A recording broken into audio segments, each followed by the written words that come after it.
علامہ تاج الشریعہ رحمت و رضوان کی کرامتوں میں سے ایک کرامت یوں بیان کی جاتی ہے کہ اوائل 1996 کی بات ہے، لکھنے والے ایک مرتبہ حضور سیدنا تاج الشریعہ رحمت و رضوان کے ساتھ خادم کے طور پر آپ ایک مرتبہ سفر کے لیے کولکتہ تشریف لے گئے۔ حضور سیدنا تاج الشریعہ رحمت و رضوان کا قیام جناب محمد ایوب خان رضوی مرحوم کی دولت قدے پر تھا۔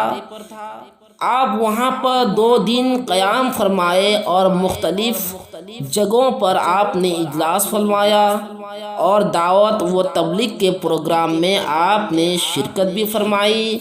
اس کے بعد رات کے 3 بجے آپ قیام گاہ پر تشریف لے آئے۔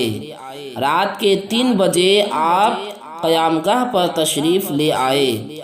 حضرت نے فرمایا، یعنی علامہ تاج الشریعہ رحمت و رضوان نے فرمایا، اب مختصر سا وقت بچا ہے، نماز فجر پڑھ کر سویا جائے، کیونکہ ایوب صاحب اس تھکاوٹ کی وجہ سے، پریشانی کی وجہ سے ہم بہت تھک چکے ہیں، لہذا ہم پر سونا ضروری ہے۔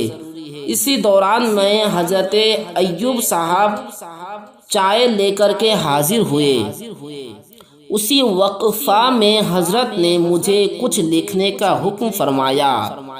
یہ کون بیان فرماتے ہیں؟ یہ راقم السطور یعنی لکھنے والے بیان فرماتے ہیں کہ حضرت نے مجھے کچھ لکھنے کا حکم فرمایا۔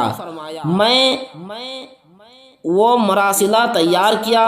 اتنے میں فجر کی اذان ہونے لگی، نماز جماعت سے پڑھی گئی۔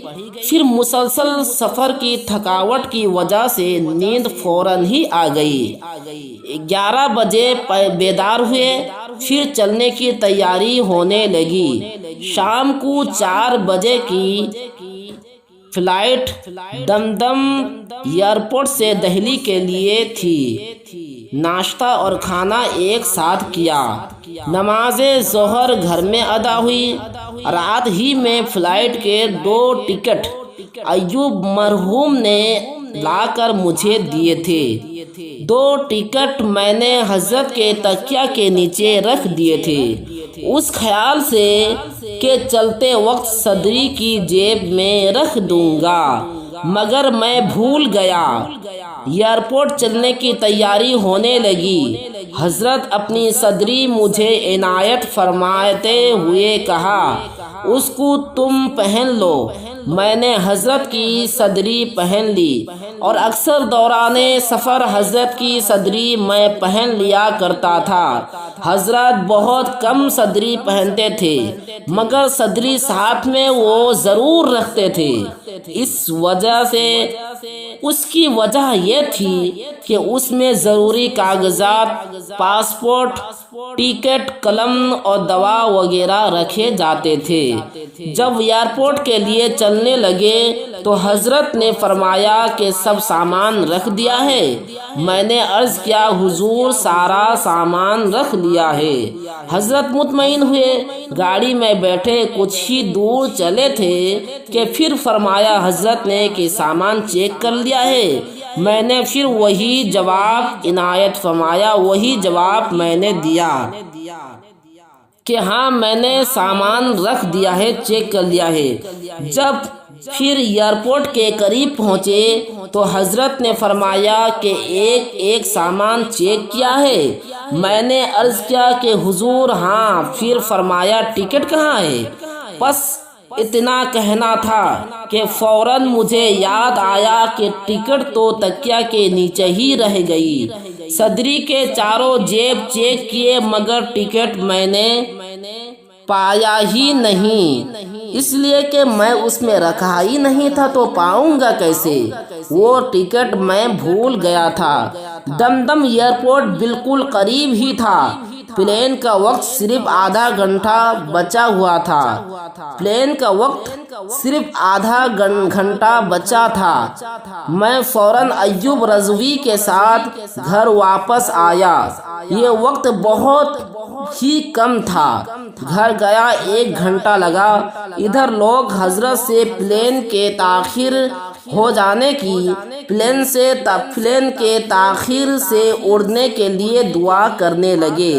جب میں ٹکٹ لے کر واپس پہنچا تو معلوم ہوا کہ 2 گھنٹہ پلین لیٹ ہے۔ بہت آرام سے بورڈنگ کرایا، تب پتہ چلا کہ حضرت شروع ہی سے یاد دہانی کرا رہے تھے، اور یہ حضرت کی زندہ کرامتوں میں سے ایک کرامت ہے۔ میں ٹکٹ بھی لے آیا، پلین لیٹ بھی ہو گیا، اور بہت سارے لوگ تاخیر کی وجہ سے داخلے سلسلہ بھی ہو گئے۔ یہ ہے اولیاء کرام کا مرتبہ، یہ ہے اہل اللہ کی شان، کہ جب بندہ اللہ تبارک و تعالیٰ کی ہر فرمان پر وہ عمل کرنے کی کوشش کرتا ہے، اللہ کے حکم پر اس کا نقوش قدم رہتا ہے، تو اللہ تبارک و تعالیٰ اس کے سامنے ہر چیزوں کو زیر فرما دیتا ہے۔ یہی وجہ تھی کہ حضور سیدنا الشاہ تاج الشریعہ رحمت و رضوان اختر رضا اظہری میاں رحمت و رضوان نے اپنی پوری زندگی کو انہوں نے اللہ تبارک و تعالیٰ کی فرما برداری کے لیے وقف فرما دیا۔ یہی وجہ تھی کہ صرف ٹرین پلین ہی نہیں بلکہ آپ کے لیے کئی چیزیں ایسی تھی جس کو اللہ تبارک و تعالیٰ نے آپ کے لیے تابعداری اور فرما برداری کا آپ کے لیے حکم فرما دیا تھا۔ آپ جہاں جاتے تو لوگوں کا ہجوم غفیر ہو جاتا، آپ جہاں تشریف فرما ہوتے تو لوگ وہاں پر کثیر تعداد میں جمع ہو جاتے، تو یہاں تک کہ بتایا بھی گیا کہ آپ جب ایئرپورٹ میں تشریف لے گئے تو کئی کفاروں نے آپ کے چہرے مبارکہ کو دیکھ کر ایمان کی دولتوں سے مشرف بارونق ہوئے۔ اتنی ہی سی بات تھی کہ آپ اسے سنیں، اب خوب عمل کرنے کی کوشش کریں اور سوچیں کہ ہمارے علامہ اختر رضا خان اظہری میاں تاج الشریعہ رحمت و رضوان کس پائے کے بزرگ ہیں، اور ان سے ہم کتنی عقیدت و محبت ہمیں رکھنی چاہیے، کیونکہ جو پلین کو روک سکتا ہے تو وہ کیوں نہیں اپنے روضہ مقدسہ میں رہ کر کے ہم مریدوں کو دیکھ سکتا ہے، ہم مریدوں کی مدد کیوں نہیں وہ کر سکتا۔ ضرورت صرف اس بات کی ہے کہ ہم ان سے عقیدت و محبت رکھیں۔ جتنی درجہ کی ہماری محبت اور عقیدت ہوگی اتنے ہی درجہ کی ہماری تعاون اور مدد کی جائے گی۔